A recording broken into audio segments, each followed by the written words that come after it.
ฝึกจิตให้ตั้งมั่นแต่ว่าก็ต้องอาศัยเครื่องประกอบอย่างว่าแหละอย่ามีทานอย่ามีศีลอย่ามีการบำเพ็ญเนกขัมมะคือการฝึกจิตให้ตั้งมั่นจน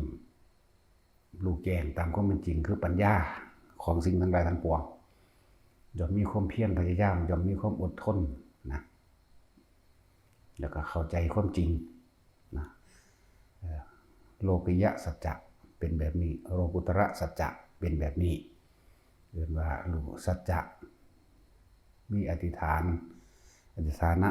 บารมีตั้งใจมุ่งมั่นสู่จุดหมายอย่าไขว้เขวออกจากทางคำว่าอธิษฐานบารมีนั่นตั้งใจมุ่งมั่นสู่จุดหมายเดียวพระนิพพาน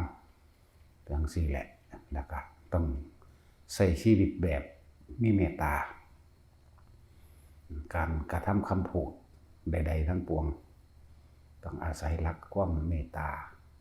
อันดับต้นแรกถ้าเข้าใจคำว่ารักตนรักใดที่จะเสมอด้วยรักตนไม่ก็ต้องเข้าใจความหมายมันให้แจ่มแจ้งบ่มีผู้ใดต้องการให้คนอื่นมาฆ่าเจ้าของมาทำลายเจ้าของมาลักของเจ้าของมาปล้นมาจี้มาข่มเหงมารังแกเจ้าของบ่มีเห็นบ่หรือมีอยู่บ่เนาะ นั่นเดี๋ยวคำว่าเมตตาก็ดีเมื่อรู้ในตนเองแจ่มแจ้งดีแล้วก็ต้องรักผู้อื่นเสมอได้ตนตัวบัดนี้เห็นผู้อื่นเป็นดุจดั่งแขนขาอวัยวะของตนช่วยเหลือแบ่งปันนี่กรุณาก็ตื่นไปมีเมตตาแล้วก็มีกรุณาช่วยเหลือแบ่งปันเท่าที่ทำได้เท่าที่มีแล้วก็มีมุทิตาบ่อิจฉาริษยาผู้ใดไปในทางที่ดีโมทนาสาธุนำตลอดที่เห็นเขาเจ้าทำดีบ่แม่นแค่ทำดีเนี่ยบ่แม่นว่านั่นแค่เฮาไปเห็นคนลากงาไม้ออกจากข้างทางนี่เฮาก็โอ้ยดีแล้วเนาะนี่สาธุก็แล้วได้ล่ะเห็นเขาจะเอาหินเอาดินไปถมหลุมถมหล่องตอกล็อกแตกแลกตามถนนหนทางก็โอ้ยดีเนาะนี่ก็สาธุตัวแม่นบ่ล่ะสั่นแหละแล้วก็ที่รองรับมันต้องมีอุเบกขาควรหรือไม่ควรเด้อุเบกขาบ่แม่นปล่อยว่างลักษณะว่าปล่อยปละละเลยเด้คนละอย่างกันเด้ต้องเข้าใจสิ่งนี้ให้ดีโอ้อันนี้ควรอันนี้บ่ควรอันนี้เป็นโทษอันนี้เป็นประโยชน์มากหรือน้อยมีผลข้างเคียงบ่น้อก็พุ่นเด้คำว่าอุเบกขาบ่แม่นอุเบกขาแบบปล่อยปละละเลยเด้แล้วแต่ที่แม่มึงเนาะเห็นคนที่ตกน้ำอยู่นี่อุเบกข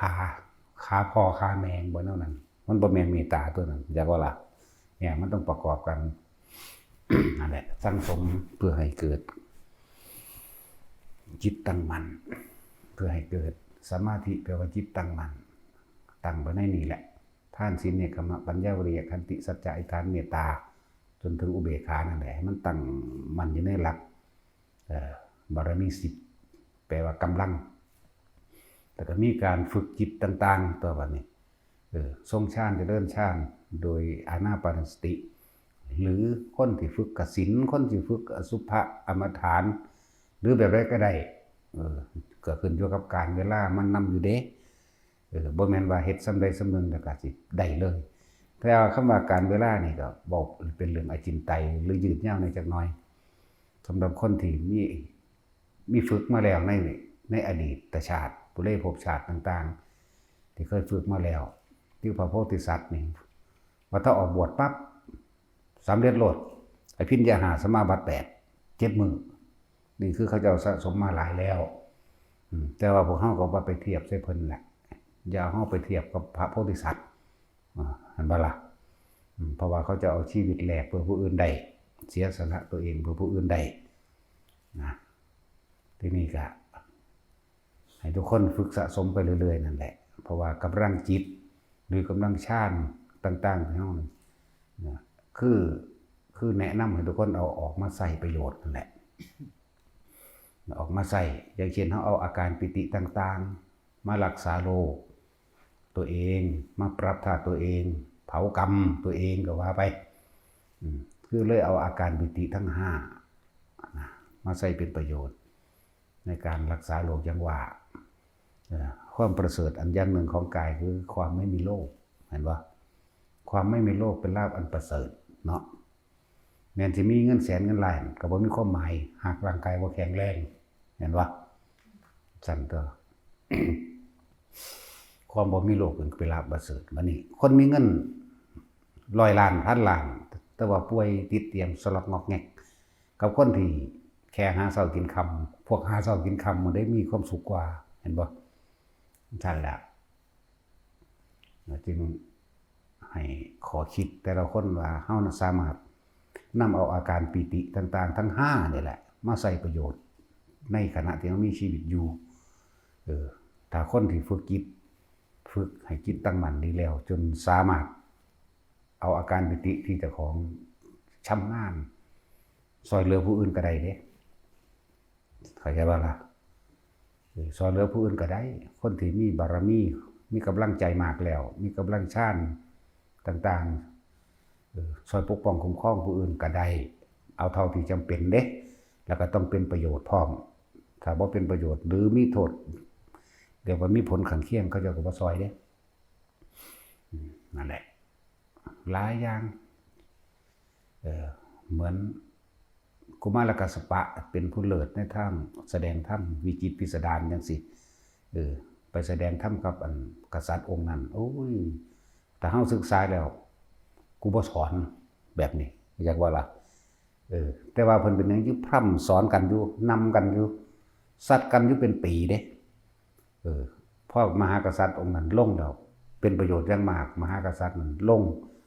สร้างวัดสร้างว่าแล้วก็ให้หมู่ข้าทาสบริวารออกบวชจนสุดท้ายแล้วตัวเองก็ออกบวชอีกโอ้เลยได้เป็นหมื่นเป็นแสนเข้ามาหั่นน่ะสั่นแหละมันมีจังซั่นคือเขาเจ้ามุ่งมั่นเขาเจ้ามีสมาธิเขาเจ้ามีความตั้งมั่นเขาเจ้าบ่หวั่นไหวนะจังซั่นแหละก็คือเฮาเด้บอกยากสอนยากต้องบอกให้นรกสอนมันเนาะ สอนมันบ่ได้กันนรกสอนมันตัวตกนรกแล้วมันนั่งจื้อได้เองแบบว่ามันเฮ็ดหยังเนาะนั่นแหละตอนนี้เฮา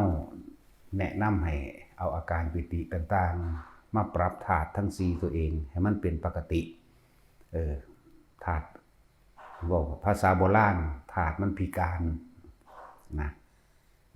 บางคนก็เลือดล่มในตัวเองบ่สม่ำเสมอเป็นวิ่นเป็นเมาดูๆจังซี่นะบางคนก็เกี่ยวกับธาตุน้ำคือเลือดแล่นบ่สะดวกอาจสิมีหัวใจตีบสมองตีบหยังก็ว่าไปนี่ธาตุดินธาตุน้ำธาตุลมบางคนก็เป็นเนื้องอกเนี่ยนั่นธาตุดินอะไรบัดนี้เนื้องอกอันนั้นอันนี้หรือมดลูกพวกมันยิ่งเป็นมดลูกเนื้องอกในมดลูกยังไงนะมาหลอกมาเล่งก็ว่าไปนะนั่นแหละดินน้ำลมไฟธาตุไฟมื้อนี้มันบ่เสมอเฮ็ดให้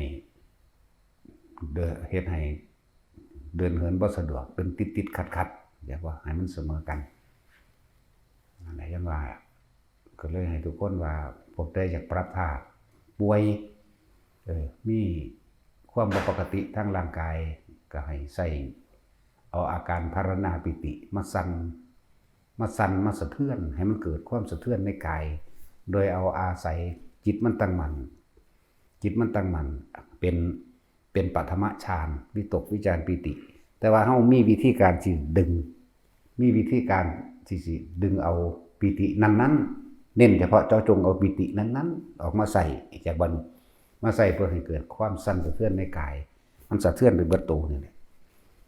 พวกเกี่ยวกับลำไส้พวกเกี่ยวกับโรคลมพวกเกี่ยวกับ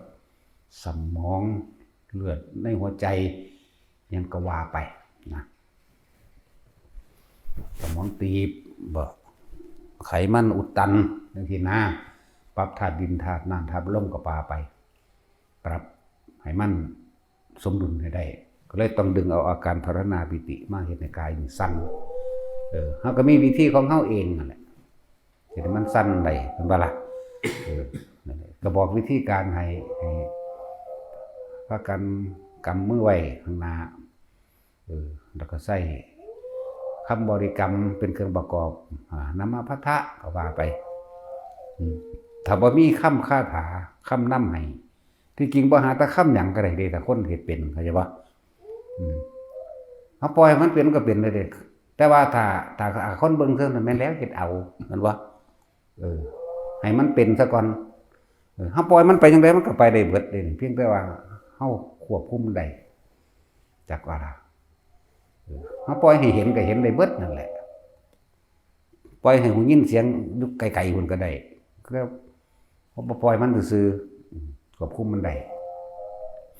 นั่นแหละแต่ว่าถ้าทุกคนเฮ็ดสั่นสะเทือนในร่างกายไปแล้วปรับธาตุดินน้ำไฟลมไปแล้ว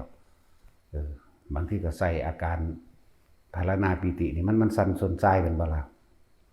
หรือคณิกาปิติตามธรรมดาเวลาเฮาเป็นมันสิจุกกึกเข้ามานี่ให้บ่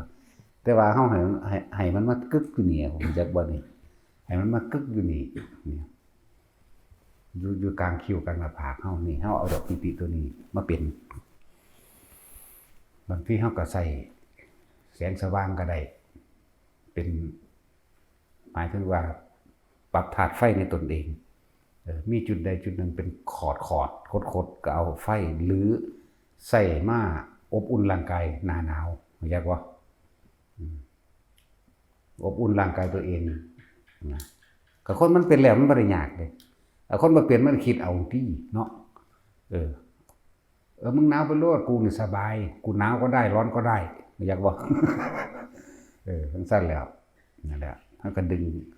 กสินไฟจับเอาความอุ่นโดยประมาณแค่นี้มันก็ได้เลยเด้ล่ะนั่นแหละแม้กระทั่งว่าบัดนี้ตั้งธาตุหรือสามารถเนรมิตก็ได้เด้เฮาเคยยินอยู่ดอกมั้งเรื่องเขาเจ้าเห็นพระผู้เดียวกันอยู่ในหลายๆสถานที่เห็นบ่ล่ะเคยยินอยู่ดอกองค์นึงคันว่าไปบิณฑบาตอยู่กรุงเทพองค์นึงก็ว่าไปบิณฑบาตอยู่ในเมืององค์นึงก็ว่าบิณฑบาตอยู่นี่ก็ว่าเพิ่นก็อยู่วัดได้ล่ะบ่ไปไสได้ล่ะก็มีเห็นบ่ล่ะนั่นแหละแต่ว่าก็ต้องให้ทุกคนอาศัยเวลาขยันมันเพียรในตนเองแน่เด้อเฮ็ดเอาว่ามันไปคิดเอาเด้คนละเรื่องกันอยู่เด้ผู้เป็นแล้วเขาจะโอ้สิไปยากหยังนึกเอาก็ไปดอกเฮาก็เข้าใจว่าคิดจักว่าล่ะคือเฮาทรงชาติตอนนี้เป็นนั่นแหละเหลือบตาปั๊บหรือนึกถึงความรู้สึกปั๊บมันก็น่วงขึ้นหน้าผากโลดแต่ผู้เนรมิตเป็นแล้วนะมันก็นึกให้เป็นได้เลยคือกันนั่นแหละที่ว่าเห็นเพิ่นอยู่หั่นเห็นเพิ่นอยู่นี่ในเวลาเดียวกันนะนั่นแหละให้มันไปหาจุดนี้ที่ให้ทุกคนฝึกเล่นนั่นนี่อยู่ล้วนแล้วแต่เป็นการละอกุศลออกจากจิตเบิดเด้ล้วนแล้วแต่เป็นวิธีการเป็นกุศโลบายเพื่อบ่ให้พวกเจ้าไปคิดถึงผู้นั้นสั่งผู้นี้ฮักผู้นี้เป็นห่วงอันนั้นอันนี้เรียกว่าละอกุศลออกจากจิตนั่นแล้วมันก็เป็นฌานแล้วเด้คำว่าละอกุศลออกจากจิตเพ่งอยู่ในอารมณ์อันเป็นกุศลแล้วมั้ยเรียกว่าวันนี้มาเพิ่มเติมเข้ามาในปัตตมฌานนะแค่เฮาอ่านหนังสือเดี๋ยวมันก็เป็นแล้วเด้อันน่วงหน้าผากนี่เห็นบ่ล่ะแค่เฮาอ่านหนังสือนี่ทำวัดมื้อนี่ย่างไปนำทางงอกๆผู้เดียวบ่คุยกับไผมันก็เป็นได้ล่ะแล้วมันก็ขนาดว่าคุยอยู่มันก็เป็นได้ล่ะนั่นแหละคือทรงอารมณ์มันเป็นกุศลอยู่แล้วบ่ออกต่อไปก็คือยังเฮ็ดกระดาษออกจากผ้านั่นแหละเห็นว่าล่ะอันนี้เฮาบ่ได้ไปตั้งใจเรียนตรงๆนำเขาได้เฮาไปจำเอาเด็กน้อยเขาเรียนกันซื่อเด้แต่ก็ล่ะเด็กน้อยเขาเฮ็ดเป็น10อัน12อัน13อันบ่ได้อันก็พันเขาก็เขียนชื่อผู้สาวเขาเนาะใส่ในอันเป็น10กว่าคนผุ่นมันเฮ็ดโอ้ใครคิดถึงข้าพเจ้าด้วยความจริงใจในขณะนี้มันว่าขอให้รายชื่อบุคคลนั้นออกมาด้วยเถิดว่าซั่นมันก็เบิ่งนำเขาอยู่หั่นแล้วออกมาแล้วบางคนก็ออกมาผู้เดียวก็โทรหากันโลดเด้บัดนี้บางคนมันออกมา2คนมันโทรผู้นี้แล้วมันก็โทรอีกผู้นึงเด้แล้วเขาก็จีบกันนั่นแหละเขาก็แอบเบิ่งดูอ๋อเจ้าคือฮู้ว่าซั่นจังซั่นแล้ว แหลกเฮาก็เอาเฮาก็เฮ็ดคือกันที่แรกเฮ็ดแบบนี้แหละใครยังรักข้าพเจ้าอยู่เด้เฮาบ่ได้ว่าคิดถึงเด้ มันก็ออกมาอีหลีเลยจังซั่นเด้เฮาเฮ็ดไปหนักกว่าเขาอีกบ่ได้ว่าใครคิดถึงข้าพเจ้าด้วยความจริงใจในขณะนี้ขอให้รายชื่อบุคคลนั้นออกมาด้วยเถิดทั้งบ่ได้ว่าเด้นั่นแหละเฮาว่าไปหนักกว่านั้นอีกจักบ่ล่ะ มันก็มีมันก็ออกมาอีหลีแล้วก็เฮ็ดเล่นไปเรื่อยหลายถึงกับว่าเอ้าภพภูมิมันเขียนชื่อภพภูมิต่างๆก็เฮ็ดไหลเบิ่งแล้วก็เบิ่งว่าตัวเองเคยปรารถนาอีหยังมาก่อนก็เฮ็ดเบิ่งก็รู้จักว่าล่ะแล้วก็เบิ่งผู้นั้นผู้นี้เบิ่งผู้อื่นอีกก็เฮ็ดเป็นเฮ็ดไปเฮ็ดมาก็อันนี้ยังออกได้บัดนี้เอาปากกามาให้พันเฮ็ดก็ออกเอาอีหยังมาใส่ออกเบิดก็เฮ็ดก้อนหินแน่นั่นใหญ่ขึ้นคือว่าล่ะห่วยไม้ไผ่2ข้อบักใหญ่ไม้ไผ่บ้านแหมพะยะคอน2ท่อนบักใหญ่พุ่นเด้เอาผ้าห่มแล้วพันบุ่มออกคือกันไว้ ต่อมาก็เฮ็ดทรงหนังสือเด้ครับทรงหนังสือก็ได้อีหลีต่อมาเอาเจ้าของตัวพันเองเลยบัดนี้พันรุมเขาเด้ทีเดียวนึงได้ออกออกอีหลีไว้นะเฮ็ดเล่นไปเฮ็ดเล่นมาเฮ็ดจังได๋ก็ออกจังเฮ็ดมันก็ออกจังนั้นโดยบ่ได้ใส่คำบริกรรมใดทั้งสิ้นออกเฮาจับจุดของมันให้มันได้ก็พอ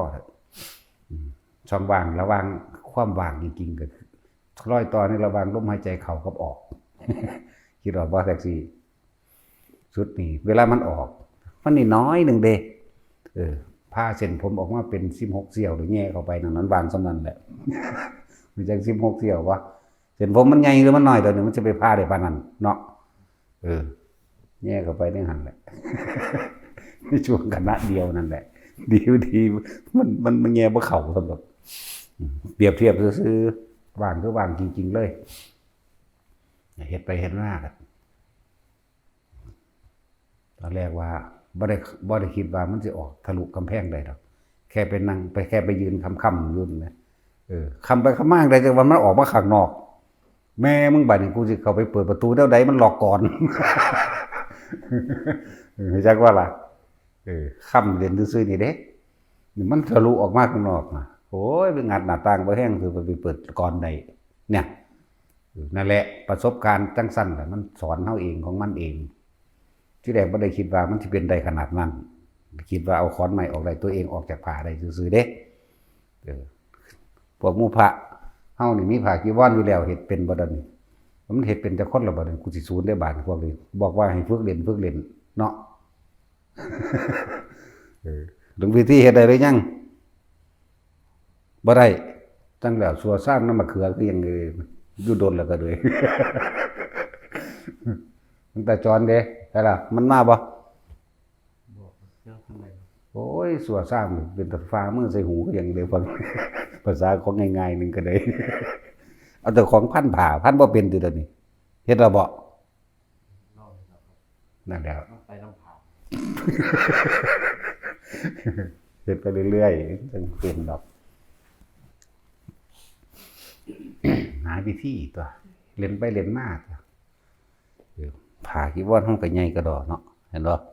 แล้วก็เข้ากับตัวเองพันคือกันกับอันพันกระดาษนั่นเด้แล้วก็พันเจ้าของเองใส่ผ้าแม่ใส่ผ้าพื้นเดียวพับลงมาเฮาก็เน็กมันขอบๆนี่ไว้ก็กิ้งตัวเองไปโลดแล้วเนาะเห็นบ่ซั่นบ่แม่นพันจังซี่เด้ก็พับเจ้าของไว้พอดีกับตัวกูก็พันไปเลยตัวบัดก็พันออกมาตัวมันก็คูรูอยู่ทั้งผ่ามันได้ล่ะอยู่ทั้งเทิงมันเด้คิดออกบ่ได้นี่มีสมองจักคนบ่มื้อนี้เฮ็ดเล่นซั่นบ่มีโคลาเฮ็ดไปหรือยังมีโคลาบ่ได้เฮ็ดบ่มีสมองหยังดอกนี่ก็เลยพากันเฮ็ดกันเล่นไปตัวเป็นการทรงชาติเจริญชาติเป็นการเพิ่มกำลังจิตให้เจ้าของได้จากบ่นี่จนถึงขั้นเนรมิตต่างๆได้ของตัวจากบ่ล่ะเอาไว้แต่ใส่เวลามันจำเป็นใส่เวลามันสุกละหุกตัวถ้ามันชินแล้วคนเฮาตกประมาณนี่มันคนละอย่างกันได้ แต่ว่าสำหรับผู้จิตตั้งมั่นนี่แล้วบ่มีคำว่าตกประมาทรู้จักว่าล่ะบ่ตกใจบ่ตกประมาทมีสติตลอดการทุกเมื่อพุ่นปึ๊บแต่ว่าสิใช้อันใดเป็นเครื่องป้องกันผู้อื่นก็ได้ป้องกันตัวเองก็ได้อยากบ่แล้วก็ฝึกว่าฝึกวสีให้เกิดความคล่องแคล่วว่องไวของจิตของการอธิษฐานจิตหรือนิรมิตบางอย่างเพื่อเป็นการป้องกันภัยตนเองจังซี่ป้องกันภัยให้ผู้อื่นมื้อนี้ได้ทั้งนั้นตัวแต่สิเว้าเรื่องผู้อื่นก็บ่คักคือเรื่องของว่าเนาะซึนามิปีกายหรือปีซื่นน่ะเขาว่าหลวงพ่อไปดึงมันขึ้นมาจากมันตกอันอีหยังนั่นแหละมันก็ยังฟ้าวแล่นมาหาอยู่หลวงพ่อไปฮอดญี่ปุ่นพุ่นเด้ธรรมดาบ่มาฮอดโอ้ยให้ใส่เงือกๆหลวงพ่อซอยผู้ขาจังหลอนจังซี่กูสิซอยแมงบอกกูนอนหลับโกนเกิดกูสิหูจักหยังนำมึงแน่จักว่าล่ะซั่นแล้วแม้กระทั่งตกตัวเครื่องบินก็ยังได้ขึ้นเที่ยวนั้นได้โอ้ยว่ากูไปซื้อให้อีห่ากูบ่เคยขึ้นเครื่องบินกูย้านนั่นแหละเลยว่ามึงสิมาตู้กูเด้ว่ะเนาะกูมีแต่นอนเด้กูบ่ได้เฮ็ดหยังเป็นวางสิก็แล้วตัวเนาะซั่นแหละหลายเด้อล่ะเที่ยวตะกี้บ่ได้ตะกี้อันเวียดนามบ่ทันได้มีกระเช้าเนาะแท็กซี่กูไปมาหลายเที่ยวเลยเด้บ่ฮอดโอ้ยบีบแข้งบีบขาเดี๋ยวนี้เขามีกระเช้าเด้อาจารย์ไปบ่เฮาว่าซั่นโอ้ยบ่ค้านแล้วบ่ไปดอกเพิ่นปานว่าไปเด้ปานว่าไปเด้เว้านำเขาบ่เป็นอันเดียวกันกับเขาเฮ้ยกูนอนหลับอยู่พี่ยังว่าเด้อสิก็มีนั่นแหละหลายแบบหลายอย่างโพดดอกเบรกรถมื้อนั้นได้เบิดขอให้นึกถึงนะรถที่ส้นเขามันบ่ล่ะหลวงพ่อเอามืออันสุกรถไว้จังซี่ว่าซั่นมันว่าโอ้ยมันก็ดีใจด้วยมาหาเนาะเมื่อกูบ่ได้ขังเด้ว่ากูขังกูไว้แต่ในห้องกูก็นอนห่มผ้าปกหัวตุสุอยู่เด้ว่านั่นแหละรถที่ส้นรถส้นล้มลงแล้วรถสิแล่นมาเหยียบแต่ว่ารถนี่เบรกได้กระทันหันกึกนั่นแหละถ้าอธิษฐานจิตเป็นก็ได้ทั้งนั้นแหละนี่ฝึกบอกว่าได้ปิดบังเด้อยากให้ทุกคนเป็นอยากว่าแล้วก็ใส่สิ่งตัวเองฝึกหัดมานี่เป็นประโยชน์จักประโยชน์บ่เด้อประโยชน์ผู้อื่นมั้ยบ่แม่นประโยชน์แบบเห็นแก่ตัวเอาแต่เจ้าของเด้นั่นแหละโอ้ยมันหลายคนดอกนั่นนี่แบบหยุดรถได้เลยนั่นน่ะจักบ่ล่ะจังซั่นแหละมันก็มีอยู่ด้วยล่ะเขามาเว้าให้ฟังนั่นเธอก็ไปบิณฑบาตนำเขาถ่ายรูปคู่กันพร้อมอยู่ขอนแก่นบ่ได้ไปไสจักเทื่อเอาถ่ายรูปถ่ายออกมาเบิ่งแม่นอีหลีมั้ยแม่งไผเนาะคือกูแท้จังว่าเด้ซั่นแม่นกูอยู่บ่นอนี่ว่าเขาเว้ารู้หลายก็ก็แล้วเด้ล่ะเนาะเดี๋ยวส่วนเว้าแนวใหม่อีกตัวนั่นแหละการฝึกจิตให้ตั้งมั่นก็เกิดขึ้นเป็นกำลังกำลังนี่เอาไปซอยผู้อื่นได้จักบ่ล่ะว้ายหางคนสิตายเฮายังไปดึงมาได้มั้ยเนาะคนของเฮาเลยเนี่ยคนอยู่ในนี่ก็รู้จักพูดดอกเรามาก็ถามเราเบิ่งไปยังตั้งแต่18 19เรางามๆดอกแต่ว่าตอนเราเฒ่าแล้วงอนอีกซะแล้วงอนก็เป็นเด้แต่ว่าเฒ่านั่นแหละพวกเขาตายแล้วขึ้นมาก็มีอยู่เขาก็เห็นอยู่มั้ยเนาะถามเอาแต่เขามาคนในนี่เฮารู้กันอยู่ดอกซั่นแหละหลายอันหลายอย่างนี่คือการฝึกจิตให้เกิดตั้งมั่นดีแล้วก็เกิดเป็นกำลังได้เบิดก็อาศัยกำลังฌานสมาธิของเฮาเองนั้นสามารถนิรมิตได้ทั้งนั้นนะแต่เฮาสิเว้าในนั้นก็สิเว้าเรื่องพระจุลปันทกเห็นว่าซั่นเป็นพันๆองค์บ่ได้บาดนี้เฮาสิไปขี่ม้าอีหยังบาดนี้บ่ได้เสี่ยวเด้เพิ่นปานสร้างเฮาซ้ำให้นี่นึงเข้าใจบ่ล่ะเทียบกันได้อยู่บ่ล่ะสร้างกับให้ มันบ่ได้เด้พระจุลปันทกเพิ่นก็สามารถเนรมิตกายออกไปได้ถึง 1,000 องค์ทำหน้าที่ต่างๆต่างกันองค์นึงกวาดตากองค์นึงซักผ้าองค์นึงล้างบาตรองค์นึงเสร็จบันไดองค์นึงเฮ็ดน่ะสารพัดเก็บกวาดขยะโกงขยะหลายงงเลยผู้ไปเอิ้นเนาะนั่นแหละพระพุทธเจ้าพระมหาปันทกเอาน้องไส้มาบวชนำบวชอยู่4 เดือนกับทองคาถาค่ำสั้นๆนี่บ่ได้ขับไล่หนีตัวบัดนี้หนีซะศึกซะมึงน้อยใจยางออกหน้าวัดพอดีพระพุทธเจ้าสวนมาพระเจ้าก็มาสอนให้ตัวพระพุทธเจ้าองค์จริงๆบ่ได้เพิ่นนั่งอยู่งานนิมนต์พุ่นอยากว่าล่ะอันนี้องค์ปลอมๆเด้นี่ องค์เนรมิตเอาได้นี่มาสอนให้จักว่าล่ะจังซั่นแล้วเอาผ้าไปจุ่มน้ำไปจุลปันทกจุ่มน้ำปั้นมาบิดผ้ามาน้ำทางนั่นแหละก็บิดมานี่ของจริงมันนี่สัมผัสอยู่กับมือตะกี้ผ้ามันแห้งนั่นพอตะจุ่มลงน้ำแล้วอันนี้ก็บ่จีรังอย่างเยื่อนมือเปื้อนกับมือของเฮาเองถูกหมู่ตัวคูดแล้วก็เกิดกลายเป็นของปั้นมาเรื่อยมันก็น้ำก็หยดลงไปในดินทุกสิ่งทุกอย่างมีความเกิดขึ้นเป็นธรรมดามีความดับเป็นธรรมดามาสุดพระพุทธเจ้าบรรลุอรหันต์ซ้ำแล้วบรรลุอรหันต์แล้วพระพุทธเจ้าจักเสียไปใส่ล่ะอย่าเพิ่งถวายอาหารนั่นพุ่นเพิ่นเว้าเพิ่นรับงานนิมนต์อยู่พุ่นจักบ่ล่ะ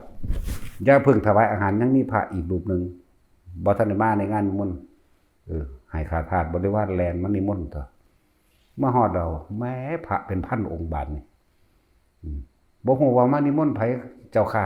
แล่นก็ไปหาเพิ่นอีกให้ไปหาพระจุลปันทกเด้อเอิ้นชื่อเพิ่นว่าซั่นแล่นกลับมาอีกบอกว่าท่านเจ้าค่ะท่านองค์ใดชื่อว่าจุลปันทกเว้าขึ้นพร้อมกันพันองค์หมดเนาะจุลปันทกทั้งเบิดเลยผู้ค้านี่แหละชื่อว่าจุลปันทก 1,000 แม่งบาดนี้แล่นก็ไปอีกเป็นเที่ยวที่3มีแต่ชื่อเดียวกันที่เจ้าข้าซั่นวันนี้กลับมาพระพุทธเจ้าบอกว่าให้ดึงชายผ้าเพิ่นไว้เด้อว่าโดยข้าน้อยพระศาสดานิมนต์ให้ไปงานผู้เพิ่นชื่อว่าจุลปันทกนั่นแหละให้ว่าจังซี่แล่นมาเที่ยวที่4ได้จังได๋ไปเป็นตะเมื่อยคือยังได้ผู้แล่นอยู่ก็เลยมาฮอดขอนิมนต์ท่านพระจุลปันทกไปในงานนิมนต์พระศาสดาบอกว่าให้ไปก็ดึงผ้าจังร่วมกันเป็นองค์เดียวจังไปเห็นบ่ล่ะนั่นแหละเรียกว่าเนรมิตกาย สามารถเฮ็ดได้เป็นพันๆตัวเนาะสำเร็จ 2-3 คนมันสิยากหยังมันบ่ซั่นเอาวัตถินก็สอนให้ไปแอบเบิ่งเขาอาบน้ำเบิ่งหีเขาแต่ว่าถ้าอยากกันบ่ได้เด้ถ้าอยากไปเห็นของเขานี่จ่อไปบ่ได้เด้ จักสิเรียนมันยังเหลวเนาะถ้าอยากว่าได้มั้ยถ้าอยากบ่ให้เห็นว่าได้มั้ยมันเห็นเพราะอยากก็มันอยากตัวมันจังมาเรียนเอาไว้ก็เลยเนาะเอาว่าพีเตอร์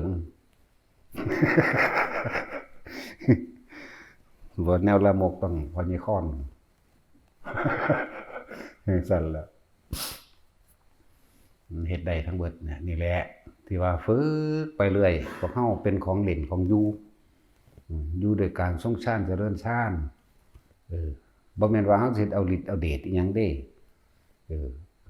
เรื่องเฮาเน้นย้ำมีจุดหมายเดียวนิพพานเท่านั้นเด้แต่ว่ามันเป็นเครื่องอยู่คนมันบ่ทันได้ตายอย่างว่าซั่นมันก็ต้องมีแนวตื่นเต้นแต่ว่าตื่นเต้นโดยธรรมเด้อันนี้ตื่นเต้นโดยเป็นกีฬาสมาธิเด้ว่าถ้ามันหอได้มันหอแข่งกันหมดแล้วไผสิเร็วเนาะมันบ่มีเนียนมาหอให้กูดินะมีแต่เล่นหีแม่มึงนี่ แต่นี่เฮ็ดได้จักองค์น่ะมึงเอ้ยกูนี่เอาเลยนะถ้าผู้ใดมาวางเอาเพิ่นบ่ได้ปรับอาบัตินี่เด้อาบัติพระเฮาวางนี่ก็แล้วตัว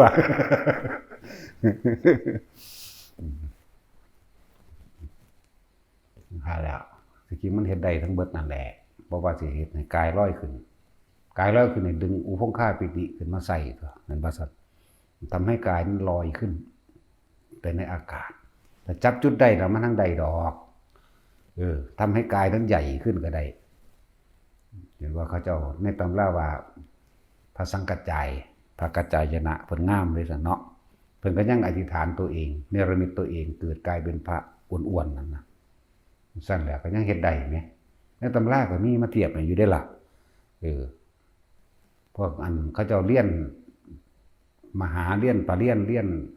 ไตรปิฎกต่างๆอ่านไตรปิฎกเขาเจ้าก็พอรู้อยู่ได้ล่ะแนวหมดนี่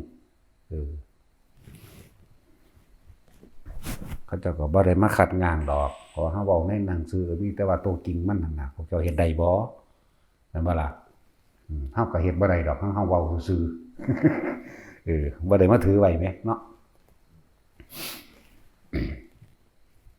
ฝึกเอาล้วนแล้วแต่เป็นการละอกุศลทั้งนั้นคนที่มีจิตทรงอารมณ์มันเป็นกุศลเพียงแค่ปฐมฌานนี่บ่แม่นแค่ว่าเฮาสิโดยอานาปานสติหรือลมหายใจได้นี่มันก็เป็นปฐมฌานในขั้นต้นเลยในการ1อ่านหนังสือธรรมะเข้าใจบ่นี่ก็เป็นเบื้องต้นแล้วเป็นผู้ละอกุศลออกแล้วในจิตเมื่อเฮาอ่านไปนั่นมันทั้งมีปิติเกิดขึ้นปลื้มขึ้นมาแม่นบ่ซั่นบัดนี้เฮาฟังธรรมะนี่ก็เป็นปฐมฌานกันเพราะละอกุศลออกจากจิตแล้วจากบัดนี้ฟังไปมันไปถือกับชีวิตจริงเจ้าของสะอึกสะอื้นไห้ขึ้นมาก็มีส่วนมากไห้บางทีก็ขนลุกขนพองแล้วก็ยังไห้ก็มีเด้ว่าโมบลงเลยก็มีนั่นปฐมฌานต่อบ่วิตกคือการได้ฟังวิจารณ์คือคิดพิจารณาใครควรไต่ตองไปนำธรรมปิติเกิดมันทั้งนี้ดอกช่วงมันเกิดแม่นบ่ล่ะนั่นแล้วอ่านหนังสือธรรมะฟังธรรมหรือโดยวิธีอานาปานสติหรือฝึกจิตอันอื่นๆหรือเป็นกสิณฌานก็ตามเป็นพิจารณาซึ่งอสุภกรรมฐาน10ก็ตามกสิณฌาน10ก็ตามทรงพระวิหาร4ก็ตามหรืออาหาเรปฏิกูลสัญญา1หรือทำการเข้าสู่บทโหมดการแผ่เมตตาก็ตามนี่คือกรรมฐาน40ที่บอกอยู่เดี๋ยวนี้จากวันเฮ็ดได้ทั้งนั้นบาดเฮาสังสมไปแล้วมันเกิดมีกำลังตั้งมั่นสามารถทดสอบทดลองตัวเองก็ได้ก็แม่นบ่ล่ะนั่นแหละให้มันได้เถอะหน้าไปก็ดีอย่าว่ามันบ่สำเร็จดอกผู้มันว่ามันฮอดวงจักรดอกเนาะพวกขาดพะนี้เอาจังซั่นนั่นแหละเฮาก็ใส่บ่แม่นว่ามันบ่แม่นมันเป็นของดีเด้มันคมอกุศลวิตกในจิตได้เห็นบ่ซั่นจิตใจของเฮาบ่เข้าแล่นเข้าไปสู่การแสวงหาในความอยากได้อยากดีอยากมีอยากเป็นหยังนั่นแหละถ้าผู้ใดที่อยู่ในทำวัดสวดมนต์ทำวัดสวดมนต์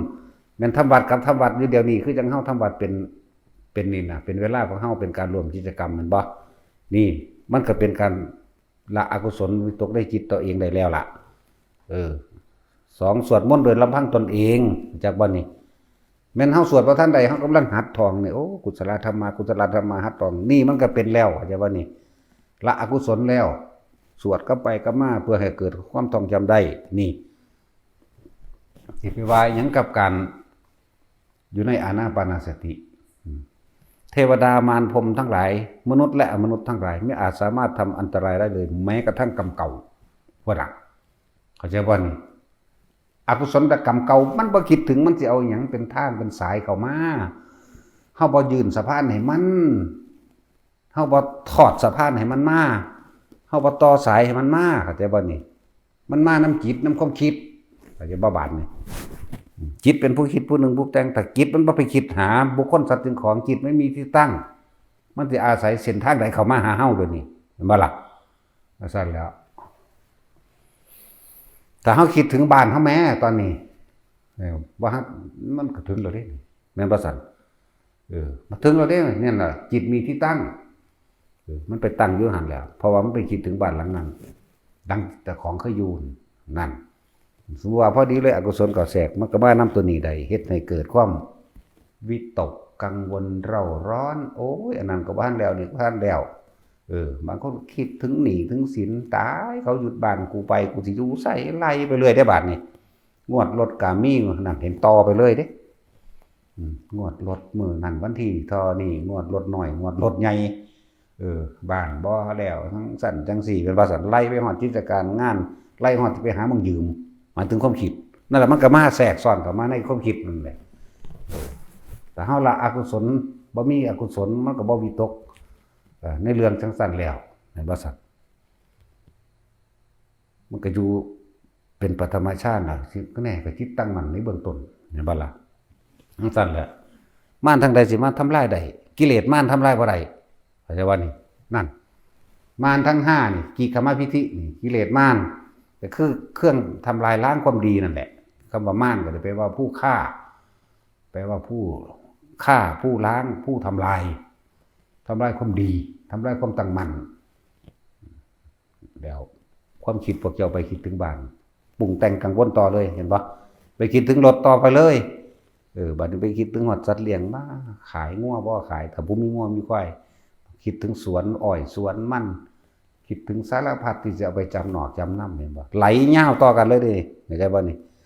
เป็นสายแห่งปฏิจจสมุปบาทการเกิดเลยเด้นี่แล้วนั่นแหละดังว่าถ้าเฮาทองสวดมนต์อยู่นี่เดี๋ยวสมมุติว่าเทพบุตรม่านจออยู่มึงกูสิฆ่ามันกูสิเฮ็ดอันนี้ใส่กูสิเฮ็ดงาไม้หักใส่หัวมันก็น่าเห็นบ่แต่เฮาสวดมนต์เฉยอยู่นี่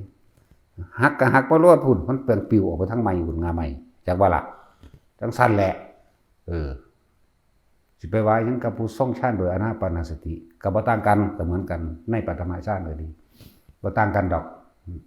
เพียงแค่ปฐมฌานแม้ตัวพวกพญามารเองก็บ่อาจสามารถเขามาครอบคุมเฮาได้เลยล่ะแต่ว่าเพราะว่าจิตไม่มีที่ตั้งที่สิเปรียบเทียบอีกอย่างนึงให้ฟังคือเท่าพกาพรหมกับพระพุทธเจ้าเล่นซ่อนหากันเข้าใจว่าล่ะมื้อนึงพรหมเกิดความมานะทิฏฐิแนวใดแล้วในโลกนี้เฮานี่เป็นผู้เที่ยงกว่าหมู่เฮาเป็นผู้ใหญ่กว่าหมู่โลกนี้ผู้ใดสิเสมอเหมือนเฮาบ่มีเลยเกิดความเย่อหยิ่งขึ้นมาเห็นบ่ล่ะท้าวปกาพรหมพระพุทธเจ้าสิไปปราบมานะทิฏฐิให้เพราะว่าเพิ่นเขาเจ้าเคยเป็นหมู่กันพระคาพรหมเคยเป็นหมู่กันในสมัยพระพุทธเจ้ากัสสปะบ่ล่ะเพิ่นก็เป็นนางเติ้งหัวแล้วพระกาพรหมเธอจะกล่าวอย่างนั้นเลยเห็นล่ะในโลกนี้บ่ไม่มีใครเป็นใหญ่กว่าเราไม่มีสิ่งที่ว่าเที่ยงสิ่งที่ว่าสุขล้วนแล้วแต่มีความเป็นอนิจจังล้วนแล้วแต่มีความเป็นอนัตตาสุดท้ายแล้วเฮาบ่อาจสามารถยอมรับในความเป็นอนิจจังอนัตตาได้คือไม่เที่ยงไม่จีรังเฮาก็สิเป็นทุกข์คือเก่าว่าซั่นได้ยินแต่เสียงที่เสียงใครวะนะนั่นแหละเพิ่นจึงปรากฏกายให้เห็นพระโมคคัลลาพระสารีบุตรพระกัสสปะพระศาสดาไปไหนหนอพูนเห็นพระพุทธเจ้าปรากฏอยู่บนศีรษะของท้าวพกาพรหมพระโมคคัลลาขึ้นไปมันวับไปปรากฏอยู่นำกันพระสารีบุตรวับไปปรากฏนำกันพระกัสสปะวับไปปรากฏนำกันเห็นบ่ล่ะสั้นแล้วเขาจะไปปราบมานะทิฏฐิมีความเห็นผิดว่าเที่ยงอย่างว่านี่มีความเห็นผิดว่าเพิ่นเป็นที่สุดแห่งทุกข์แล้วมีความเห็นผิดว่าเป็นความบ่มีหยังเสื่อมจักว่ามีความเห็นผิดว่าตัวเพิ่นเองน่ะสิดลบันดาลเอาผู้ใดก็ได้จักว่าสั่นตัว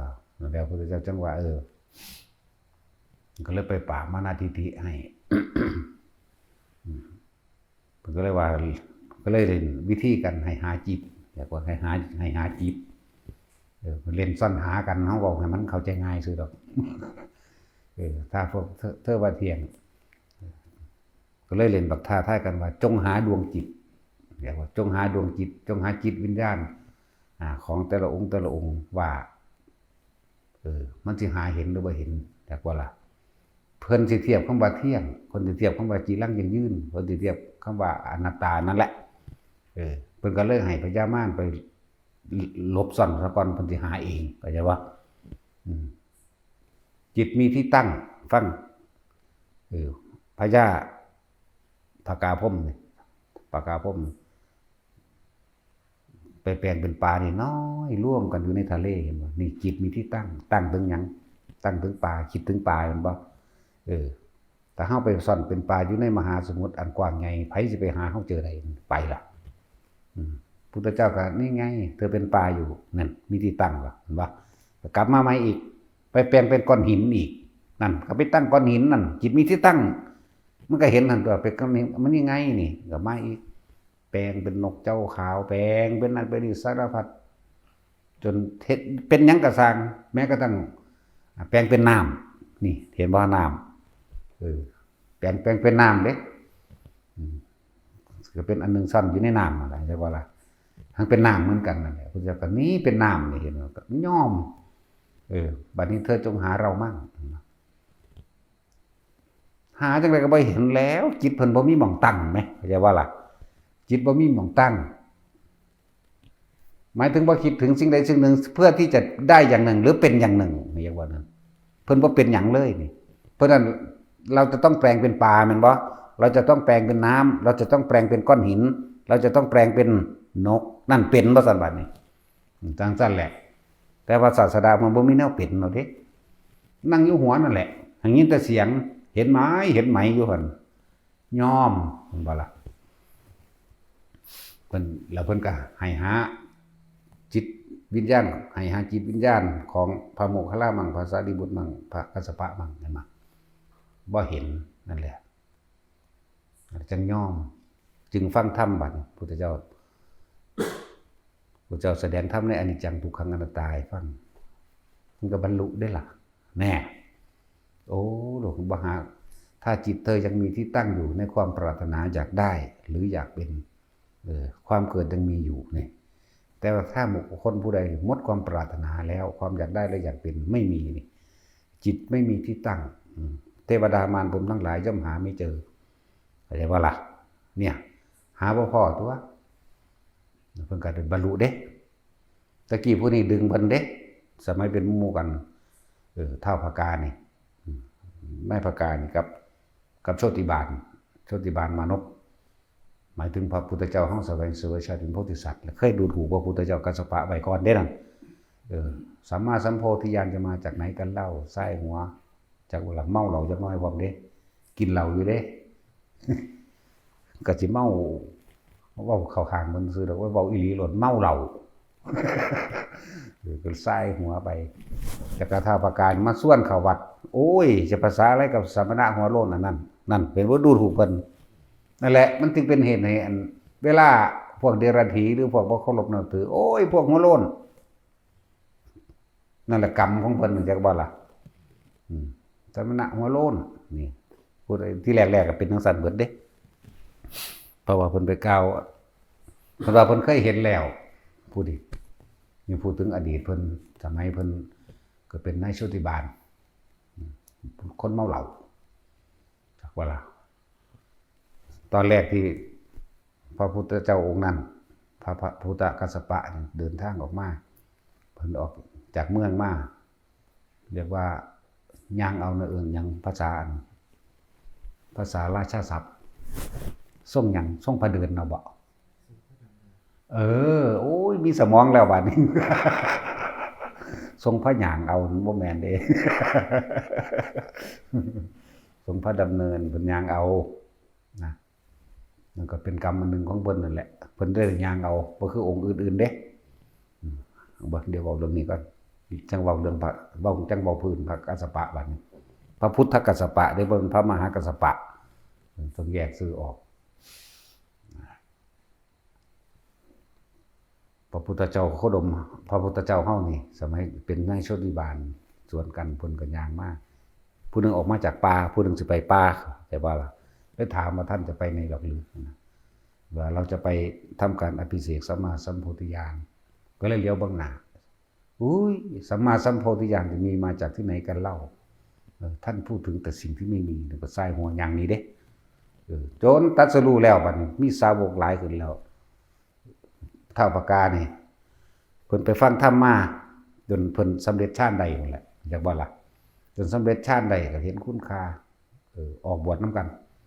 แต่ที่แรกบ่ทันออกบวชแต่ว่าชักจูงชักชวนชักแล้วชักอีกพยายามดึงเอาหมู่ขนาดนักเลยบ่ธรรมดาเด้อยากให้หมู่ได้ดีนั่นแหละ พ เว้ายามใดก็ว่าโอ้ยพวกสมณะหัวโล้นอันนั้นไม่ได้ทำงานทำการอะไรแหละตื่นเช้ามาก็หาขอต่อบุคคลผู้อื่นกินทั้งที่มีกำลังอยู่โอ้นี่มันย้อนขึ้นมาศาสนาของพระองค์เองเห็นบ่สมณะหัวโล้นเขาว่าก็เพิ่นน่ะเป็นผู้ว่าก่อนนี่แต่คนหนุ่มขี้เกียจทำการงานสุขสบายเอาเปรียบผู้อื่นเอาเปรียบชาวบ้านไม่ต้องมาให้กินอะไรตื่นเช้ามาก็ถือเอาภาชนะออกหาขอทานกินตั้งที่ตัวเองก็แข็งแรงนี่เรียกว่ากรรมมันย้อนขึ้นมาหาเพิ่นเองคือเก่านั่นแหละเพราะว่าหมู่นี่ประการนี่ก็บ่ยอมเอาจนว่ามีเรื่องสะเทือนใจในครอบครัวเองจักบ่จังออกมาบวชเด้ออกมาบวชแล้วก็มาฟังเทศตั้งใจฟังอย่างดีแต่ว่าเท่าประการนี่เพิ่นสำเร็จฌานแล้วเด้จักบ่นี่สำเร็จฌานจนว่าเพิ่นเข้าฌานตายพุ่นล่ะเพิ่นจังไปอยู่ในพรหมสนั่นจักว่าล่ะนั่นแหละเพิ่นว่ามันสบายเพิ่นบ่ออกมาเพิ่นติดสงบติดฌานติดตัวนี้จักว่าล่ะแต่ว่าพระโชติบาลภิกขุนี่มันพระพุทธเจ้าบวชให้แล้วทรงจำซึ่งพุทธวจนะคำสอนของพระศาสดานี้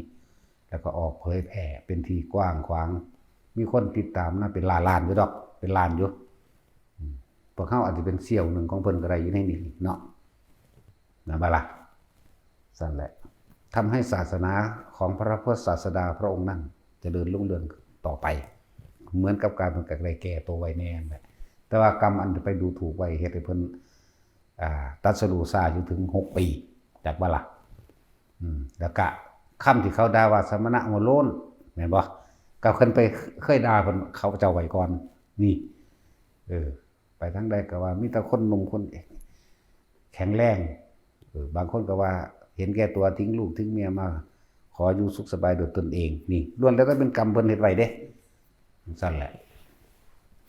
ก็ถ้าเว้าด้วยความพยายามเพราะว่าเพิ่นเห็นคุณค่าของหมู่เพิ่นในสมัยเสวยชาติเป็นโพธิสัตว์ชื่อโชติบาลตลอดทั้งภากาพรหมเป็นหมู่ที่มีคุณมากเด้จักว่าล่ะเพราะซั่นเพิ่นสิพรากออกจากคืออาจสิเป็นเวลาที่พระองค์สิตรัสรู้อาจสิยืดออกไปอีกกว่านั้นอีกนะเพราะว่าเด่นคุณของท้าวภากาเป็นผู้คุมนะก็เลยดึงตัวเองกลับขึ้นมาได้นะจังซั่นแหละในสุดท้ายแล้วท้าวภากากับบรรลุไปนำกันนั่นแหละเขาเจ้าเห็นคุณค่าของกันเขาเจ้าเรียกกตัญญูก็ว่าได้อย่าว่าล่ะกัลยาณมิตรที่ดีนะบ่ยอมย่อท้อในการสิสั่งสอนแสดงเกิดให้เห็นตามความเป็นจริงได้นี่ก็เป็นเรื่องนึงสำหรับเรื่องของพระพุทธกัสสปะเฮาบัดนี้โอ้ยเฮ็ดเฮากับไผล่ะเนาะอยู่นี่รู้จักบ่บุบางคนฮอดบ่รู้จักเด้ว่าสิมีพระเจ้าองค์เดียวเท่านี้นะเนาะว่าแท็กซี่บางคนนะผมบ่จักหยังหรอกแล้วผู้เป็นหยังเพิ่นเคยได้ย่างเอาเห็นบ่เวลาเขาสิถวายค่ารถค่าน้ำหมูน้ำมันหรือไปส่งคนอย่างนี้เพิ่นก็สิไปขวางเขาเรียกว่าไปขวางลาภเขาชื่อว่าดีๆนี่เด้อพวกอิจฉาริษยาคนเป็นอยู่ในนี้เวลาจะเอานั้นเอานี่ให้ไผอย่าไปขวางเขาเด้เขาเอิ้นขวางลาภจักว่าล่ะแต่ของเลยเป็นผู้เสื่อมลาภเองบ่ได้เองเวลาเอานั้นให้ผู้นั้นแน่ผู้นี้เอ้ยจังให้มันเห็นหยังนี่เนาะจะให้หลายๆแต่ของเล่นได้หน่อยๆคือกันแหละอยากบ่เอาเงินให้ผู้นั้นค่ารถจัก 5,000 แน่อุ้ยให้หลายโพดเอาสัก3ก็พอนั่นละเอิ้นว่าขวางใช่ว่าล่ะนี่ตัวอย่างเวลาเขาเจ้าสิถวายอันนั้นอันนี้ในสมัยการก่อนก็เหมือนกันสำหรับพระพุทธเจ้ากัสสปะเฮาก็เขาเจ้าสิถวายรองเท้าให้กับพระพุทธเจ้าองค์นึงแต่ว่าเพิ่นไปขวางเขาว่าบ่ให้ถวายจักบ่ล่ะนี่บุพกรรมอันนี้เลยได้ย่างเอาทรงพระดำเนินออกบรรพชาใช่บ่ล่ะส่วนพระพุทธเจ้าเฮาก็ทรงมาแม่นบ่ซั่น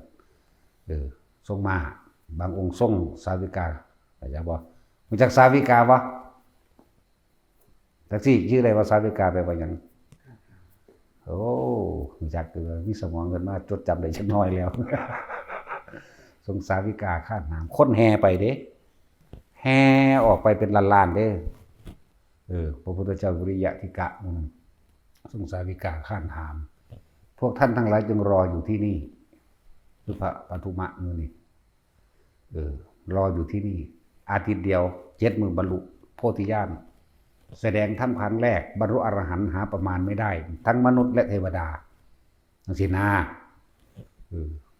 ก็คือพระพุทธเจ้าเฮาเด้บรรลุโสดาบันผู้เดียวพระอัญญาโกณทัญญะแต่ว่าเทวดาบรรลุ18 โกฏต่างกันแต่พระพุทธเจ้าองค์อื่นๆทั้งเทวดาและมนุษย์บรรลุอรหันตผลประมาณไม่ได้แสดงครั้งที่2อีก5,000 ปีแสดงอีกทีนึงอายุยืนจังมาว่าบรรลุอรหันต์ถึง180 ล้านโกฏบรรลุอรหันต์180 ล้านโกฏจังซี่นะแล้วบรรลุโสดาสกิทาคาก็อีกระดับนึงอีกนะบ่เว้าจดไปอยากว่าซั่นแหละอีก 5,000 ปีแสดงอีกครั้งนึงมันธรรมดาเด้บ่เว้าดูๆซุมื้อคือพระพุทธเจ้าโคดมเฮาเด้เข้าใจบ่ล่ะพระพุทธเจ้าเฮาแสดงอยู่เบิดมื้อโลดบ่ได้พักได้ผ่อนเป็นจังซี่แหล้วองค์อื่นๆคือว่านั่นแหละของเพิ่นมันยิ่งยวดด้วยปัญญาตรัสรู้แต่ว่าการบำเพ็ญของเพิ่นสั้นก็จริงแต่ว่าเพิ่นมาเมื่อยบาดเพิ่นเป็นคนศาสตร์สุดท้ายนี่เห็นบ่ล่ะองค์อื่นบ่ได้เมื่อยปานนี้นานๆจึงแสดงทีนึงอยู่สุขโดยวิหารธรรมอยู่โดยสมาบัติของไผของมันสั้น พระพุทธโคดมเฮานี่เมื่อยก็หมู่ดอกแล้วก็ยิ่งยวดเรื่องหยังเกิดขึ้นก็สร้างกูเอาข้อเขาแลกเลยรู้จักบ่เรื่องนั้นคือว่านั่นแหละมันสินั่นกันบ่ได้แต่ว่าโดยความสามารถเสมอกันพระพุทธเจ้าย่อมเสมอด้วยพระพุทธเจ้าไม่ยิ่งหย่อนกว่ากันบ่ได้ว่าองค์ใดเก่งกว่าเด้เสมอกันเด้เพียงแต่ว่าความสั้นความยาวเพิ่นบำเพ็ญ4 อสงไขยแสนกับหลังจากได้รับพุทธพยากรแล้วเป็นนิยตโพธิสัตว์ไปแล้วบางองค์8 อสงไขยจังซี่ซ่าก็จริงบริวารก็หลายขึ้นกว่ากันอยู่ส่วนวิริยะธิกะ18 อสงไขยแสนกับหลังจากได้รับพุทธพยากรเป็นนิยตโพธิสัตว์แล้วบ่กลับคืนใดเด้พวกนี้บ่ได้คือพวกอนิยตะนี่เปลี่ยนใจได้อุปปารมีแล้วนี่บำเพ็ญมานี่ได้ขันธ์2แล้วนี่เปลี่ยนใจได้เด้คือพระสงฆ์เฮาองค์ใดองค์หนึ่งจังซี่สิได้รับรัตพยากรจากพุทธเจ้าองค์ข้างหน้าบ่เอาเลยไว้กูนั่นพยากรแล้วกูสิได้ไปต่ออีกถึง16 อสงไขยบ๊ายบายโดดดีกว่าแต่มีเด้จังซั่นแล้วเอาตัวรอดแต่คนเดียวเนาะ ถ้าเขาลำบากมาแล้วมาฝากกูล่ะ เอาต่อไปก็บ่เอาแต่ที่ว่าเรื่องเหมือนกับหลวงปู่ใหญ่หลวงปู่หมันเฮานี่เบื้องต้นนึงเด้นั่นน่ะบ่ทันได้นานเด้เบื้องต้นเขาเจ้ายังมีอานุภาพขนาดนั้นเนาะอีพอยิ่งบัวมื้อนี่เบื้องต้นนึงเด้นี่ยังมีอานุภาพขนาดนั้นสังฆานุภาพขนาดนั้นเข้าใจบ่ล่ะมีลูกศิษย์บริวารขนาดนั้นสิไปว่าหยังกับผู้พระพุทธเจ้าเนาะนั่นแหละเขาเจ้าเปลี่ยนใจได้เขาเจ้าเป็นเบื้องต้นหาขั้นต้นเด้น่ะบ่ทันได้อุปปารมีสำเร็จนั่นจักว่าล่ะมันธรรมดาเด้อจังเพิ่นไปเห็นนั่นหลวงพ่อครูบาศรีวิชัยเห็นบ่เพิ่นเห็นทุกข์ยากลำบากหลายทั้งหลายอันหลายอย่างที่ถูกกันแกล้งเนาะถูกจับไปขังมั่งถึงนั้นนี่สารพัดที่เขากันแกล้งเลยเพิ่นไปส่วนกันดีเพิ่นเคยเป็นอ้ายกับน้องกันหลวงปู่มันเคยเกิดเป็นอ้ายว่าน้องพี่การบำเพ็ญเพียรรู้สึกว่าทนทุกข์ยากและลำบากให้มาปฏิบัติแบบนี้ซะเข้านิพพานในศาสตร์นี้เถอะเพิ่นก็ขอบบุญขอบคุณกราบคารวะอันเด้นั่นนี่ว่าท่านพี่ขอให้ท่านพี่จงพิจารณาเองเถิดเพิ่นเปิดให้เบิ่งโอ้ได้รับพุทธพยากรแล้ว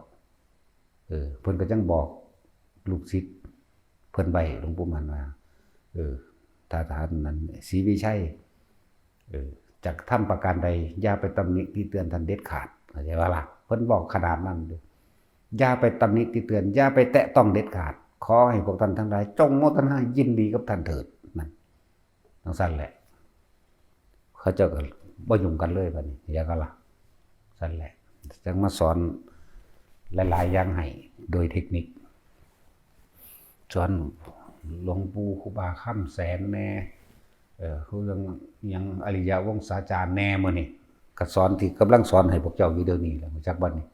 สอนทรงชาติเจริญชาติยังอิทธิบาทต่างๆมื้อนี้แหละโดยมื้อนี้แหละแต่ว่าบางอย่างเฮาก็เอามาแตกแขนงเอาเองเด้มาทดสอบทดลองไปจังซั่นแหละเพิ่นก็สอนให้เบื้องต้นจักบ่ล่ะคือการจับจุดอุณาโลมนี่ได้จากหลวงปู่หมั่นเด้นี่จักว่าล่ะเพราะว่าแตะเก่าก่อนเฮามีแต่ออกนอกสนุกสนานเพลิดเพลินอยู่กับของแปลกประหลาดจักว่ามีแต่ออกนอกอย่างเดียวว่าตั้งปั๊บไปทั้งไม้โหลดคุณไปฟ้อนน้ำผู้สาวอุ้ยมันก็เป็นตะสะออนกระดอนเนาะเนาะพญาคอนมีแต่ผู้งามๆผิวพรรณสีชมพูใสๆสับเดจับเบิ่งดากอะไรก็นิ่มๆเนาะแล้วก็แสมซ้ำบ่ตดเหม็นอีก เขาบ่ขี้บ่เหี่ยวเด้พวกนั้นกินไก่เขาก็หอมคือหยังนี่เด้ธรรมดาเป็นตาดมคือหยังนี่เบิ่นคือของตาสินดอกบ่เป็นตาดมจังเม็ดอุ้ยกวนฮิปโปเกียดตมมื้อใดก็เลยสิดหูไปปะออกมาเนาะซั่นแล้วผู้มีแต่ผู้งามเป็นร้อยบังเขาอาบน้ำอยู่สระอโนดาตมื้อนั้นไปเด้ตะกี้ไปที่ดีเด้ฮู้จักบ่สระอโนดาตอยู่ไสสั่นแหละอยู่ในหูดังนี่แหละผู้ใดอยากเห็นก็ฮู้กับอยู่ในหูดังเอาเด้อหรือพวกเจ้าสิไปกรุงเทพแล้วฝึกเล่นฝึกฮู้ฝึกเห็นเล่นไปเลยมาก็เบื่อดอกจักว่าล่ะเล่นมันคักๆลมทั้งเบื่อดอกบ่คนเฮาเวลามันมีคือจังเฮามีอาหารนั่นแหละตะกี้บ่มีหมักม่วงเนาะไปเห็นหมักม่วงผู้ใดก็โอ้ยน้ำยาใหญ่อยากว่าแตกออกน้ำโผงแก้มรดหมักม่วงหมักขามมื้อนี่เนาะว่าแต่เห็นอยากกินของผู้อื่นมันเป็นหามยังกระดอครับแม่นบ่บาดเจ้าของมีแล้วแม่งกูเป็น100ต้นพุ่นโลนขับดินอากลากอยู่เฮาบ่อยากเนาะเหมือนกันเฮาฝึกเล่นฝึกนั่นนี่ไปเรื่อยๆมันก็เบื่อเองดอกสิไปใส่เลยมันเป็นซะก่อนมันมีซะก่อนเด้ออีหยังก็ดีเนาะทั้งสั้นตัวเห็นอันถือกินตำมะขามซื่อๆเบ้ยโผงแก้มทั้งในน้ำลายแตกนัวออกหลดเนาะเห็นบ่ถ้ามันบ่อึดเดี๋ยวมันก็บ่อยากเด้ถ้ามันมีแล้วมันก็บ่อยากได้บ่อยากเป็นต่อใหญ่อีกเด้ยังก็ดีเนาะจังซี่แล้วต้องว่าฝึกเล่นไปเถอะมันบ่ออกนอกลู่นอกทางดอกจุดหมายนี่เฮามันมีอยู่มั้ยจังแต่เล่นซื่อๆเลยเว้ยรู้ว่าพระเพิ่นอันในสมัยพุทธกาลโบราณเพิ่นเฮ็ดหยังอยู่เด้อนี่แม่นบ่ซั่นบ่แม่นว่าสิมันนั่งสมาธิเคร่งเครียดอยู่กับลมหายใจตลอดขนาดนั้นดอกเว้ยแม่นบ่ซั่นบ่แม่นนั่งอยู่ซั่นเดินกึ่งฟึ่งอยู่หั่นบ่แม่นเพิ่นก็มีแนวเล่นแนวหัวเพิ่นคือกันนั่นแหละเนาะจังซั่นล่ะถ้าโมกขลาก็หังมีแต่ไปเล่นทั้งนอกตัวแต่ว่าเพิ่นบรรลุแล้วดอกไปดีพวกดอกไปเบิ่งนรกหั่นพระโมคคัลลาก็ดีเนาะเขาเดี๋ยวก็ไปสวรรค์มั่งเบิ่งนรกมั่งนี่นั่นมั่งสารพัดบ่แม่นว่าเพิ่นสินั่งขมอเป็นอรหันต์หัวต่ออยู่หั่นเด้เวลาหิวเพิ่นก็กินคือกันตัวกับเฮาเด้เก็บท้องไข้ได้หนาวคือกันตัวพระสารีบุตรปวดท้องเป็นโรคท้องโรคลมสมัยแต่เป็นฆราวาสแม่เอาน้ำตาลนั่นน่ะน้ำตาลอ้อยจักน้ำอ้อยว่าน้ำอ้อยนะน้ำอ้อยที่เจ้าตะกี้เอางัวย่างเอาควายย่างเอาเด้ปั้นอิ่วเข้าอันบ่เอารอเทียนมาหมุนใส่กันนี่ปั้นแล้วก็ไปเคี่ยวแล้วก็เอาใบอ้อยมาเฮ็ดเป็นก้อนนะแต่จริงมันเคยเห็นบ่เด้อนี่เคยเห็นอยู่ในตลาด กูเฮ็ดก็เป็นเด้กูสิบอกให้แสดงว่ากูเฒ่าแล้วแต่ว่ายังหนุ่มอยู่ เนาะกูเฮ็ดก็เป็นเด้พอกูไปลักกินอ้อยเขาเจ้าดีๆเลย ลักกินอ้อยเขาเจ้าแล้วก็ไปหาเขาเจ้านั่นแหละลักแล้วจังไปขอที่หลังพ่อใหญ่ก็ขออ้อยเจ้าเด้อถือไปทำโอ้ยมึงสิกินยากๆมันตักกินไม่หันนั่นก็จะเอาอิ่วอ้อยด้วยครับควายตะกี้ให้นั่นมันติดบักหำควายมันซึ้งสันอีหลีเด้แต่ว่าผ้ามันตายแล้วล่ะหมายถึงเป็นหมู่เดียวกันกับลูกคนนั้นนะแต่ว่าลักไว้เขาเจ้าลักแล้วก็กินไปได้เครื่องล่ำแหละจึงไปบอกพ่อใหญ่ขออ้อยเด้อข่อยลักถ้วยเจ้าแล้วโอ้ยกินแต่เดี๋ยวมันสิกินเท่าใดว่าซั่นผมมันอิ่วเพิ่นเอาใส่เขาเจ้าใส่ถังใหม่เด้นั่นแหละแล้วก็ไปเบิ่งเขาเจ้าต้มเคี่ยวจนว่ามันเวลาเข้มข้นแล้วจังเอามาอัดเป็นก้อนเด้รอเอาได้บัดแล้วจังมาเฮ็ดแบบแล้วจังเอาใบอ้อยเด้มาใส่อยากบอกใบอ้อยนั่นน่ะอันพับข้างซ้ายพับข้างขวาใส่กันจนว่าก้อนเด้มันหวานอยู่เด้อ้อยนี่จักสิหวานบ่หวานเด้อ้อยนี่บูดบ่อยู่อีหานี่บ่มีสีสันบันเทิงจังเม็ดใครอยู่มันได้ผัวจะใจขนาดเดียวคนจะไปเอามันเนาะแต่สิบ้าตายก็ตายว่ากูนี่นะเนาะเรื่องสั้นเลยเวลาเขาเจ้าเจ็บท้องเป็นโรคลมป่วนจังซี่นั่นแหละ